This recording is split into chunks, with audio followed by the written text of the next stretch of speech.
Bom dia a todos, eu sou a Cláudia Marina, uma das fundadoras do projeto Empoderar é Preciso, e hoje eu vou mostrar para vocês um pouco sobre o empreendedorismo sustentável, tá? Então, vamos lá que vai ser algo bem diferente.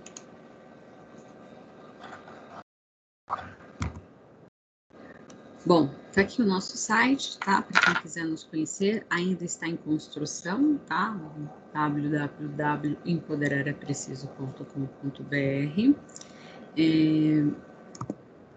Nós vamos falar sobre o empreendedorismo sustentável.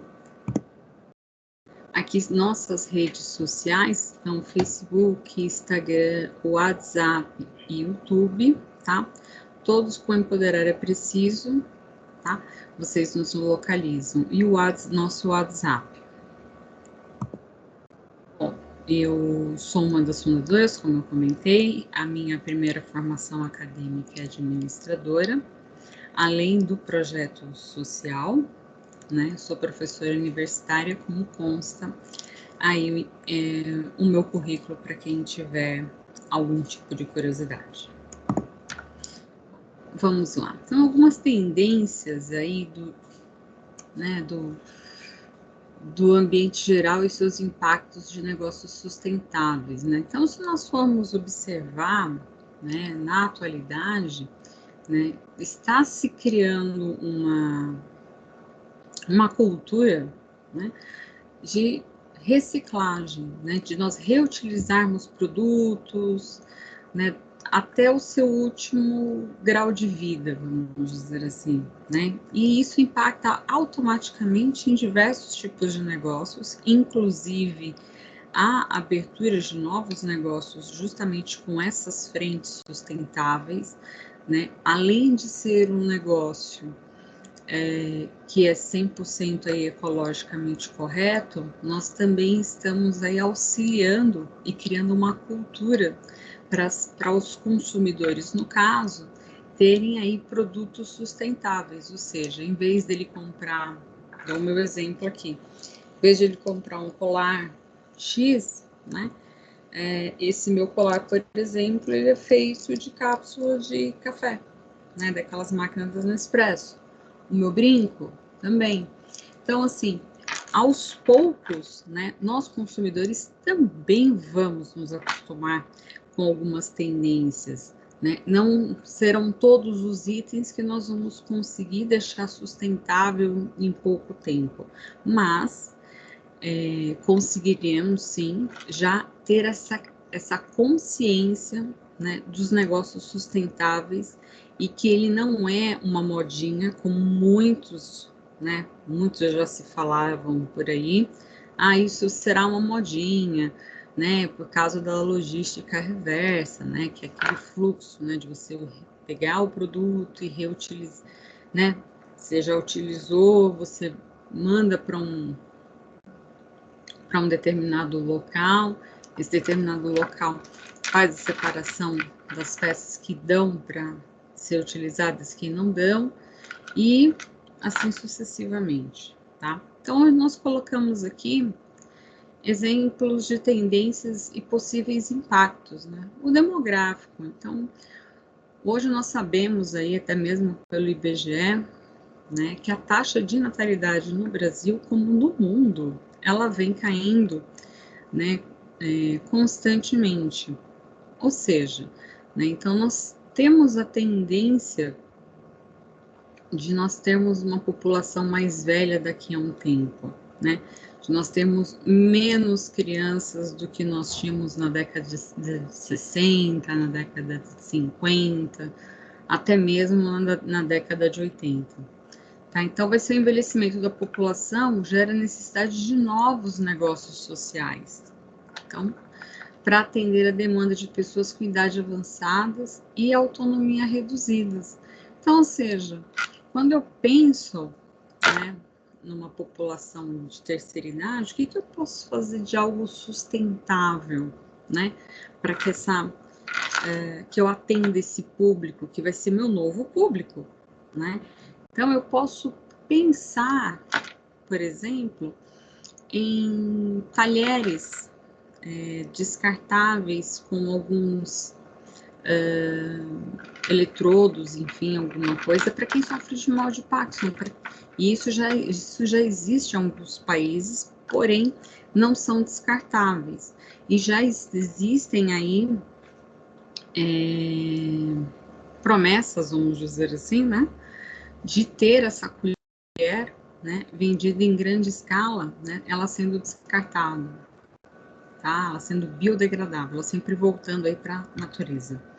Os socioculturais é o crescimento da consciência ambiental e de hábitos de vidas mais saudáveis, né, que geram por produtos verdes e pressão sobre empresas e os órgãos governamentais para que os meios de produção e consumo com menor impacto ambiental sejam exigidos e adotados.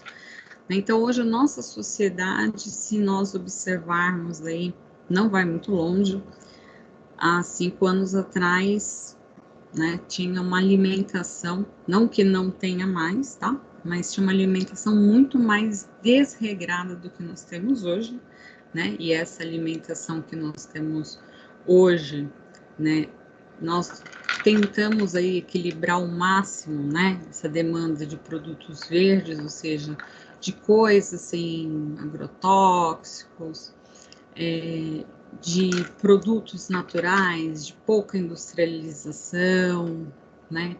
Porque nós sabemos, né, que todo produto químico, seja ele o químico, né, de limpeza de chão, seja ele um produto químico que vai haver algumas reações como a alimentação, ele vai ter algum tipo de resultado, né?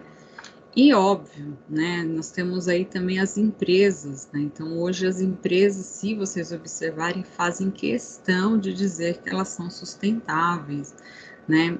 Uma das situações de várias empresas que vem com essa pegada aí, são as empresas, né, que têm a nossa sustentabilidade, então é o refil, então eu tenho aí em vez de embalagens, né, você só compra uma vez, depois compra o refil. Outros casos, a embalagem, ela é extremamente, ela nem tem refil, ela nem tem o potinho para você colocar, ela é o próprio refil, então dali ela já é o próprio descarte, tá? Mas não adianta eu, indústria também, ou eu, governo, exigir, né, e ter isso nas prateleiras do mercado, se nós também nós não tivermos aí uma conscientização ambiental, né? E aí essa conscientização ambiental, vou fazer depois outra videoaula, né, para vocês, mas é só para vocês entenderem que às vezes o consumo, né, do consumidor, às vezes ele é desenfreado referente a diversos fatores, né? E nesses desenfreado é um momento que as indústrias aí, né, óbvio, se incorporam, mas de grande parte, né, hoje as pessoas, né, muito mais para saber se essa empresa testa produtos animais, se essa empresa ela faz realmente a colheita dos itens para preparação do produto na época certa, se esses produtos que são trabalhados, por exemplo, em colheita, esses produtos eles são replantados de qual maneira, né? Então, assim, eu tenho todo um processo antes de eu tornar esse menor impacto ambiental.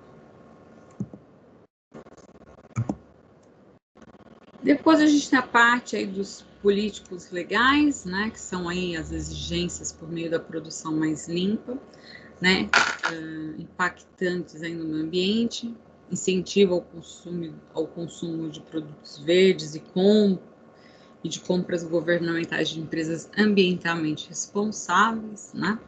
Quando nós falamos de políticos legais, nós tentamos o máximo, né, dentro de uma política, criar aí que se crie e se torne uma cultura, nós, como consumidores finais, né, como o consumidor final ou como cidadão de fato, nós temos aí, de fato mesmo, né, uma empresa responsável, né, um governo responsável, né, que ele veja que realmente está sendo cuidado lá a pracinha perto da casa de um morador,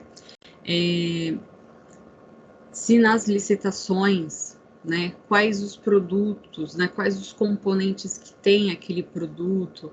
Parece algo bobo, né, mas às vezes um outro componente, para ele se degradar ao meio ambiente demora anos, enquanto outros, em questões de dias, meses, que seja, ele acaba já tendo essa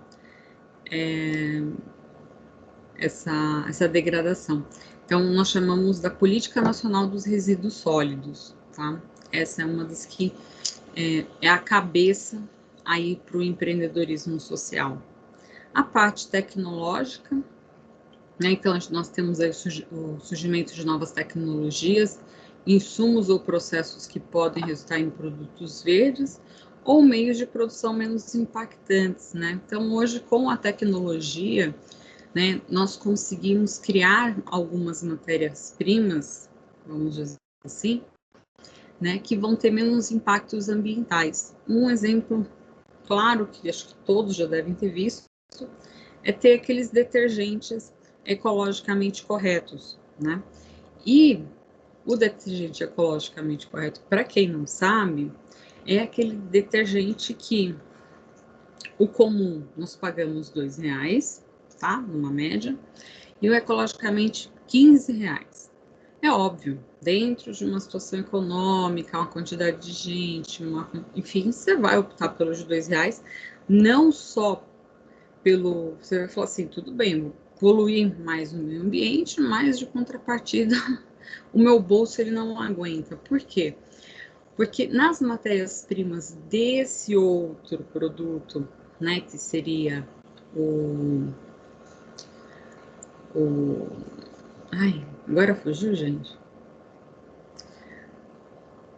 Que seria o detergente, né, o detergente limpo, né, detergente mais limpo, ele tem uma grande diferença, né, e isso poucas pessoas sabem. Poucas pessoas sabem, mas para nós que estamos acostumados com produtos não ecologicamente corretos, fazer bastante espuma na esponja, pelo menos para nós, né? Dá aquela sensação que realmente vai estar limpo. Num produto ecologicamente correto, praticamente não se faz espuma. Por quê? Eu não tenho um dos itens químicos nesse produto, tá? Que esse é um dos produtos, por exemplo, que ele não é biodegradável, tá? E a parte da economia, né? Então, o crescimento do país e aumento da renda da população produz um continente maior de pessoas com condições de comprar produtos verdes. Os produtos verdes, eu posso falar desde a área alimentícia, né, até uma área de bijuterias, como vocês podem ver, tá? E aí nós temos uma parte aí do ambiente setorial. Então, nós temos aí quem é o nosso cliente, quais são as características dele, quais são os comportamentos, quais hábitos de consumo, quais as condições financeiras, aonde ele vai encontrar esse produto, é de fácil acesso, não é? Então, quando você for pensar em montar um negócio que seja sustentável, né? Eu vejo, por exemplo, sacolinhas de saco de ração, né? É uma das que eu mais utilizo. Eu não uso, né? Da mesma maneira que eu usava, vamos lá, né? As sacolinhas tradicionais. Às vezes, há de eu esquecer, mas de uma maneira geral, eu dou preferência para as eco bags. E aí eu falo para vocês, por que eu vou criar essa característica? Primeiro, eu tenho que criar uma cultura, né? E, infelizmente, no nosso país, nós não temos essa cultura que deveria ser enraizada lá atrás, lá no ensino dos pequenininhos, né, para entender, né, que se ele jogar lixo no chão, ali, por mais que seja um papel de bala, né, que seja, né, aquele papel de bala, juntando com mais um monte de outras pessoas que jogarem aquele papel de bala, por exemplo, vão ter aí problemas, né, vão ter enchentes. Então, tem pessoas, né, então, que o comportamento dela precisa ser mudado, né, mas isso é algo que é trabalhado muito aos poucos, né, o hábito de consumo também, né, não é da noite para o dia que você vai deixar de utilizar, por exemplo, pulseiras de aço, enfim, para utilizar as eco, né, a parte ecológica. Então, é algo que você vai começando a criar um costume, tá? Bem, eu falo bem lentamente, para não chocar o consumidor. O consumidor, ele não consegue, tá? Virar a chave da noite para o dia 100%. Ele pode até ser radical, fazer isso, mas depois que percebe que ele sente falta disso ou daquilo, ele volta 3 vezes pior, tá? As condições financeiras. Geralmente, o empreendedorismo sustentável, tá?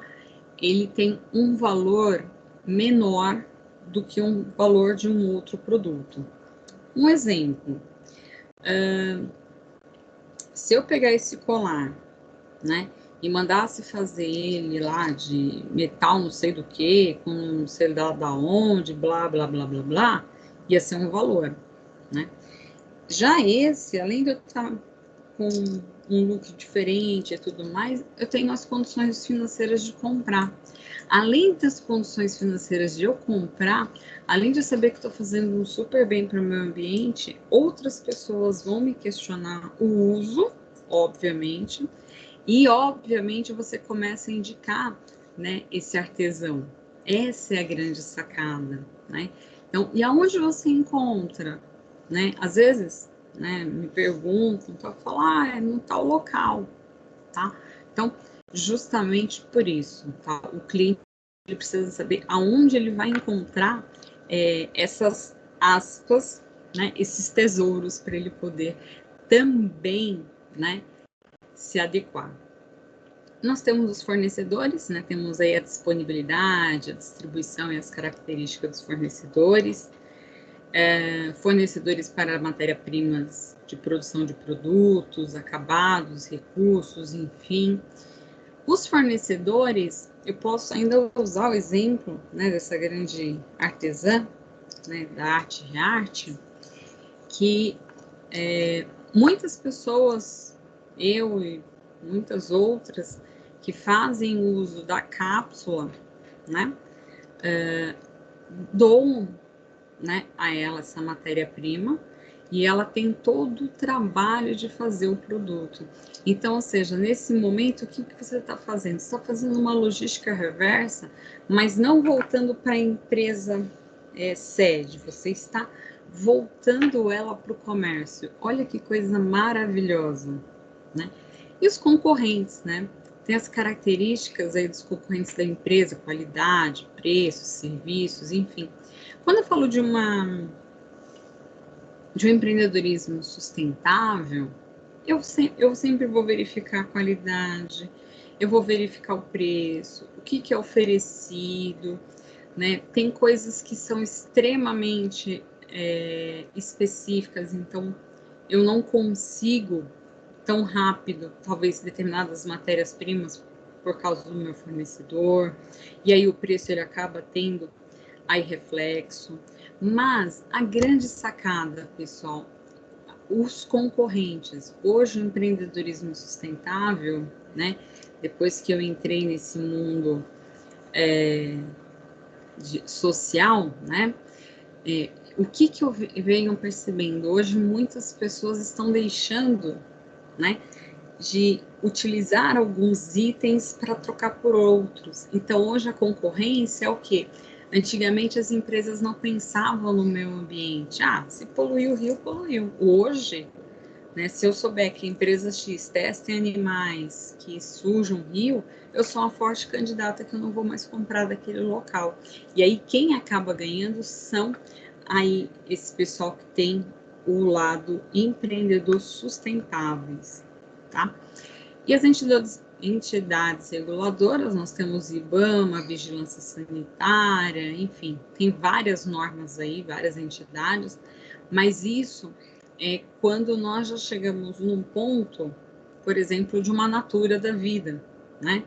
Que ela tem que ter todas as licenças, todas as normas têm que estar dentro da ISO 14000, ela tem que ter a vigilância sanitária para de fato ver se o resíduo dela não vai impactar aquela região, o solo. Então, eu tenho outras vertentes. Quando eu falo de um empreendedor sustentável, mas o empreendedor sustentável que ele mesmo é um MEI, aí nós estamos falando diferente. Essas entidades reguladoras eu vou trocar pelo MEI lá para frente, aí vocês vão entender. Tá? E qual é a parte aí do plano de negócio, né? Eu escuto muito, muito. Gente, por onde eu começo? Né? Então, o que você gosta de fazer? Né? Uma das coisas que é o que eu falo que é a cabeça de qualquer tipo de trabalho que você for fazer. É o que você gosta de fazer, né? Tudo bem, tem uma oportunidade de mercado, vai ter objetivo, vai ter o produto, enfim.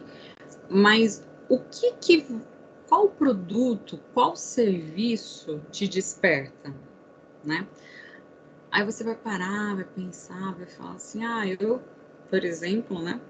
Não tenho as mãos de fadas das moças que eu tenho parceria, elas fazem coisas maravilhosas com a mão, né? Que são a parte das bijuterias, que fazem, por exemplo, uma fridinha de crochê.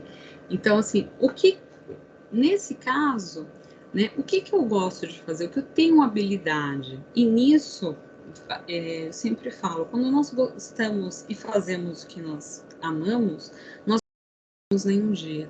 Então, o seu retorno, ele vai ser automático. É diferente de você, por exemplo, gostar, vamos supor, do ambiente pet, né? Mas assim, mas eu não gosto disso, do pet, eu não quero aquilo dentro do meu pet, tá. Não vai dar certo, tá? Por mais que você até goste de pet, mas você não consegue lidar, porque é uma oportunidade de negócio que é um mercado em crescimento, mas vai de contramão também o que você sente pela empresa, né? Parece que não, mas a empresa, né, o cliente, ele sente isso nitidamente do dono da empresa ou dentro da empresa que ele está aí visitando. Os empreendedores, né, então descreve quem são os empreendedores da empresa, formação, experiência, competências relacionadas com todo o negócio. Então, quem vocês são, quais experiências vocês precisam ter, o que vocês precisam se aperfeiçoar. Não é porque eu já tenho uma certa clientela que agora eu posso dar uma relaxada, não, eu tenho que ter sempre novidade, porque o empreendedor sustentável, hoje ele cria uma boneca, né, uma Frida, né, de crochê. Porém, nesse tipo de ponto diferente dessa aqui, né? Então, ou seja, é crochê do mesmo jeito? É, só que eu preciso também me atualizar. Eu também preciso entender o que o meu consumidor ele está começando a me sinalizar aqui atrás, ok? Eu vou analisar o mercado, né? Então, quem são os clientes, quais são os fornecedores, qual é a frequência que esse cliente compra de mim, o que ele geralmente gosta de comprar de mim, por que ele compra de mim. Uma coisa que eu sempre falo, né, que entra na parte de mercado e marketing, é sempre perguntar para o seu cliente: olha, atendeu suas necessidades? Tem alguma coisa que nós podemos melhorar, né? de vez em quando façam aí algum tipo de ação até de brinde, né, que seja, para que você estimule seu consumidor a responder, às vezes, um questionáriozinho lá no Google Forms que seja, ou no papelzinho te entregue, só para você entender o que mais ele gostaria de ter e você ainda não pensou. Que às vezes, né, nós, quando estamos na linha de frente como donos de empresa, nós temos uma visão muito centrada de determinados assuntos, mas depois que você vira consumidor, você começa a falar, nossa, eu nunca tinha visto desse jeito. Ah, mas desse jeito lá não tem, aqui tem. Então, é você começar a trabalhar esse mercado, tá? O plano de marketing, então, estabelece o plano de ações relacionadas, óbvio, ao marketing, né? Em especial no que diz respeito às características dos produtos que serão oferecidas, as ações de promoção, a política de preço, a localização da empresa. Aqui, pessoal, uma parte que é bem delicada, principalmente quando nós estamos começando e nós somos um MEI, por exemplo, tá? Qual que é a grande diferença, né?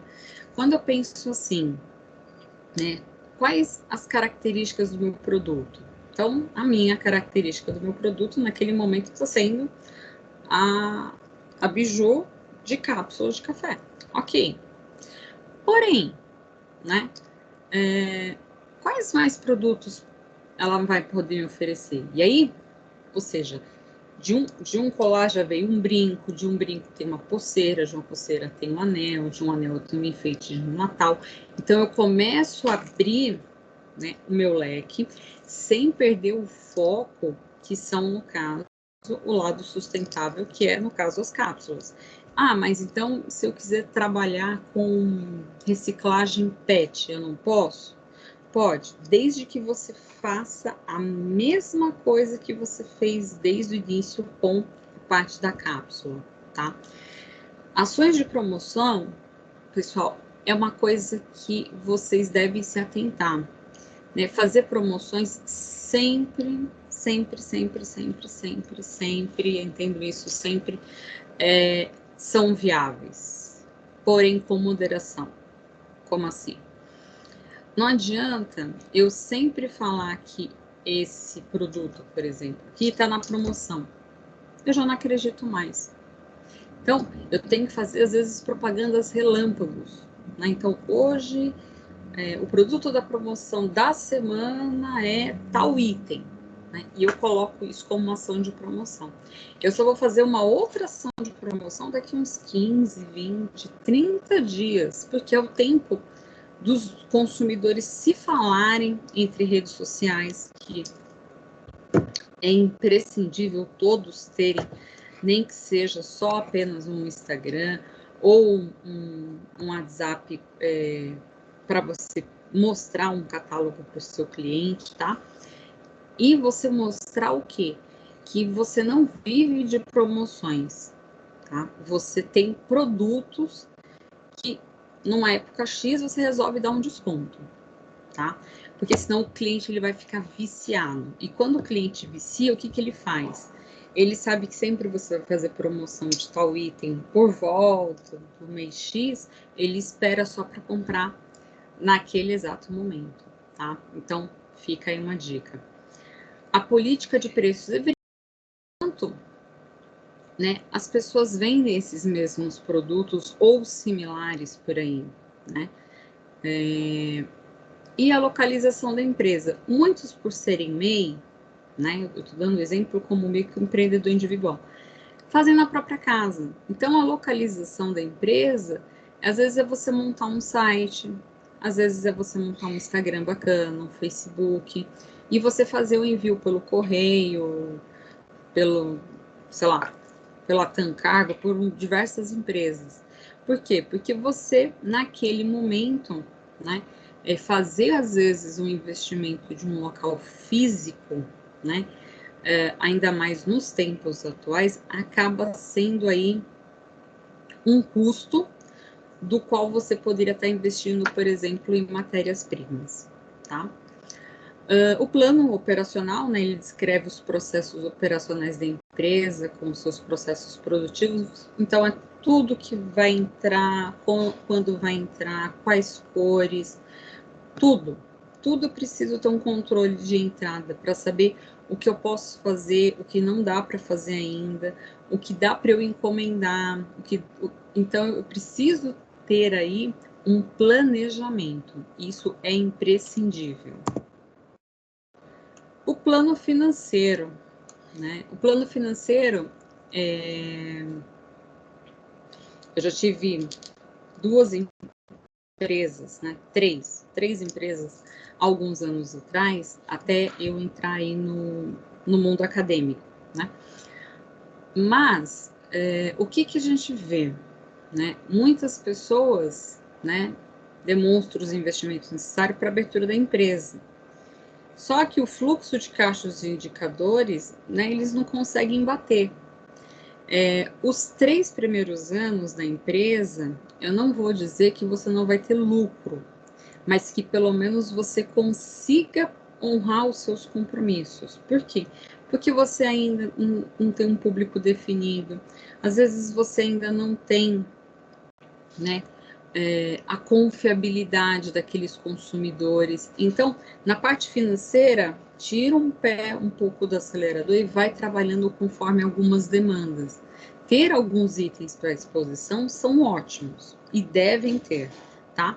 Mas não dê um passo maior do que a perna, porque às vezes o que acontece? Você acredita que tal produto vai vender horrores, e o que você menos acreditava que ia vender é o que está vendendo, e você não tem matéria-prima.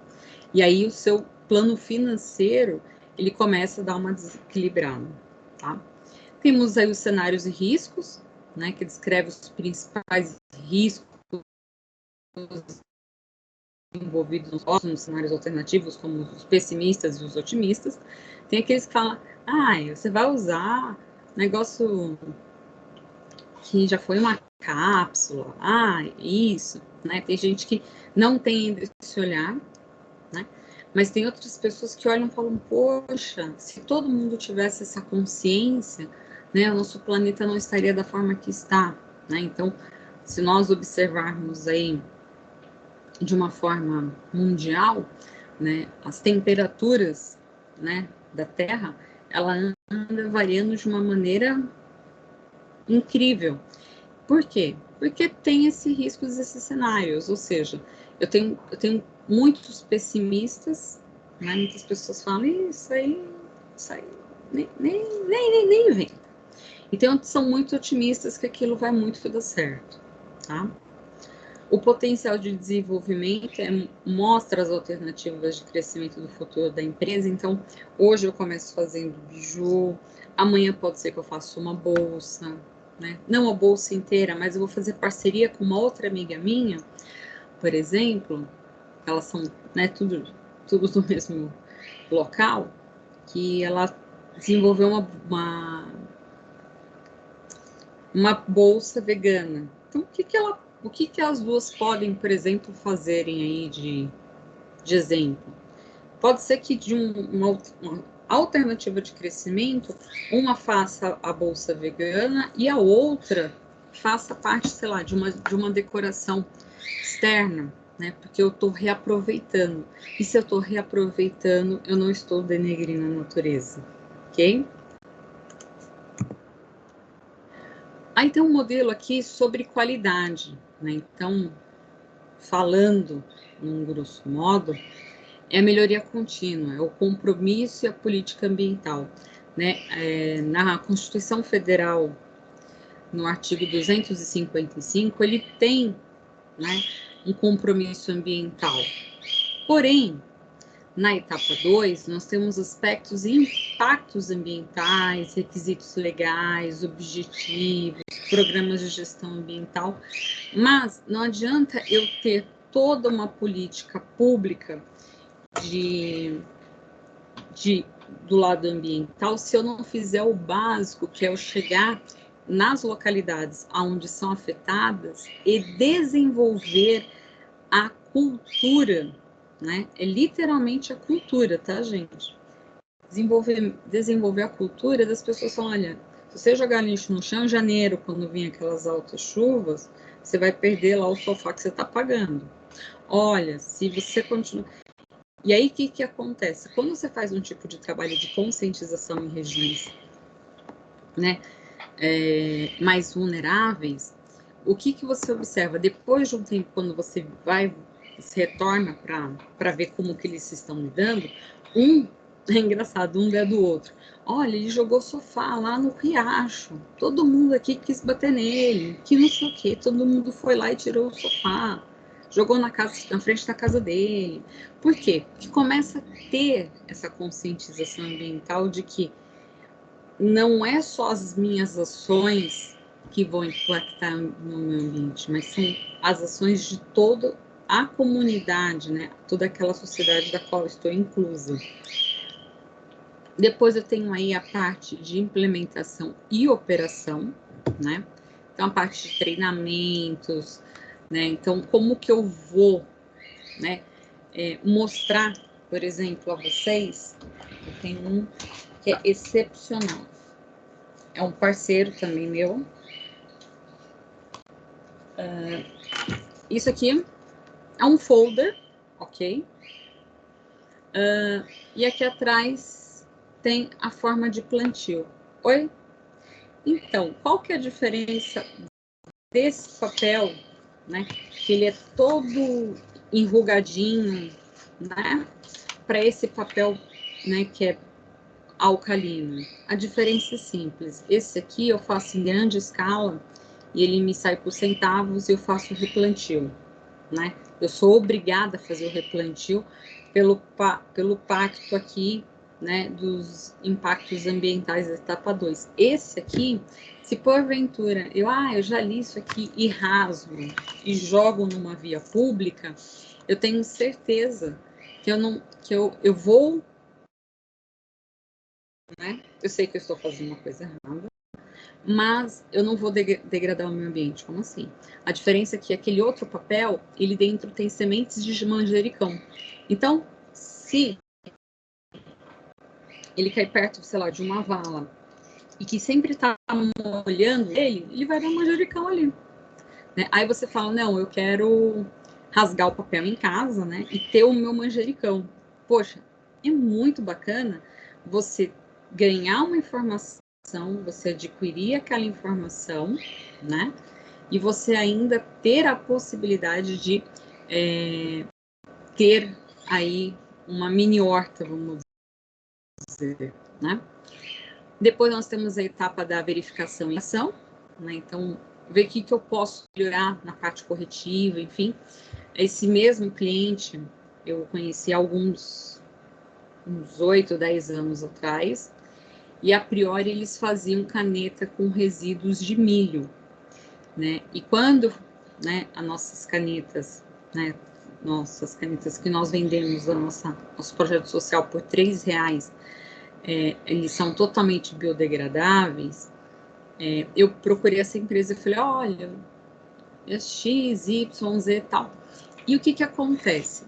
Essa caneta que, né, muitos, né, adquiriram ou ainda, né, façam a sua aquisição, não só para ajudar o nosso projeto, mas também para ter a conscientização ambiental, para também ter aí um lado sustentável e o mais legal de tudo, ela se decompõe muito rápido.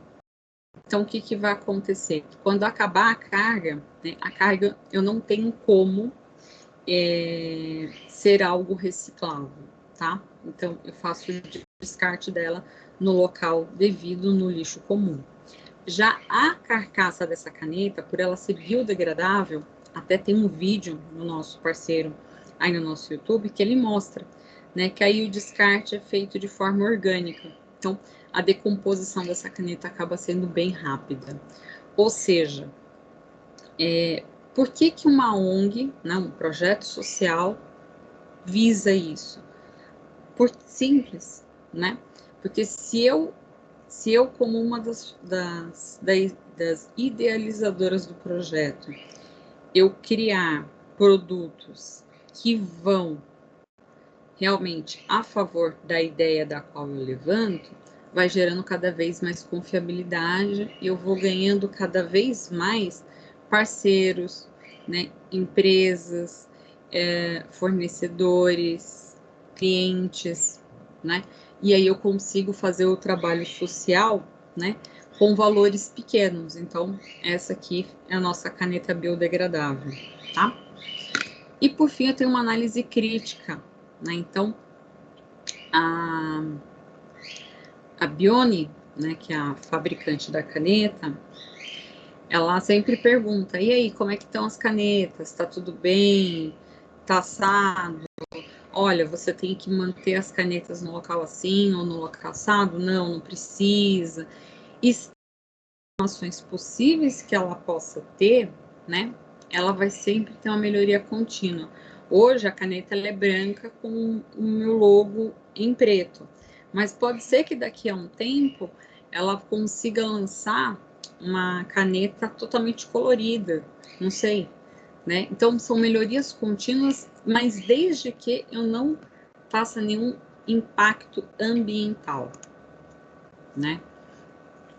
Então, como que nós implementamos a gestão ambiental em pequenas empresas? Então, identificar os impactos ambientais das atividades da empresa.